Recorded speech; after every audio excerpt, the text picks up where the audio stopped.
నేను రాను. సజ నేను రానంటున్నాగా. ప్లీజ్ సజ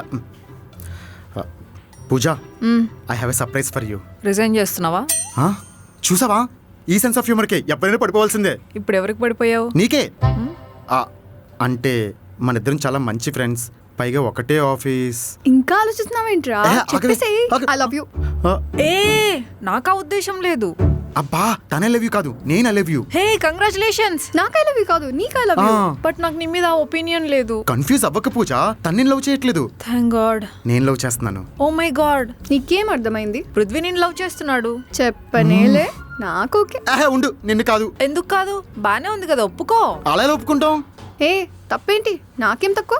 హీల్స్ వేసుకుంటే సీలింగ్ ఫ్యాన్ చేత్తో తిప్పేస్తా తెలుసా? అయితే సర్కస్ లోకి వెళ్ళి జాయిన్ అవ్వు. చూసావా ఎలా అంటున్నాడు? లవ్ లో ఇవన్నీ కామనే కదా. మొదలు పెట్టేసావా? అయితే నాకు ఓకే. నీకు ఐ లవ్ యూ కాదు, నీకు ఐ లవ్ యూ.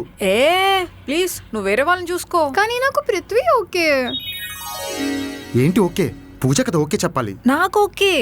ఏంటి నీకు ఓకేనా? ఐ మీన్ మీ ఇద్దరికి ఓకే అయితే నాకు ఓకే. మా ఇద్దరికి ఓకే అయితే కంగ్రాచులేషన్స్. అది నేను కదా నీకు చెప్పాలి. నాకెందుకు చెప్పాలి? పృథ్వీ నిన్ను లవ్ చేస్తున్నాడు కాబట్టి. ఏ పృథ్వీ అలాంటి వాడు కాదు. నేను అలాంటి వాడిని పూజ. But I'm married. అది అసలు మ్యాటర్ కాదు. ఇలాంటి చిన్న చిన్న విషయాలకు ఎవరైనా మ్యారీడా?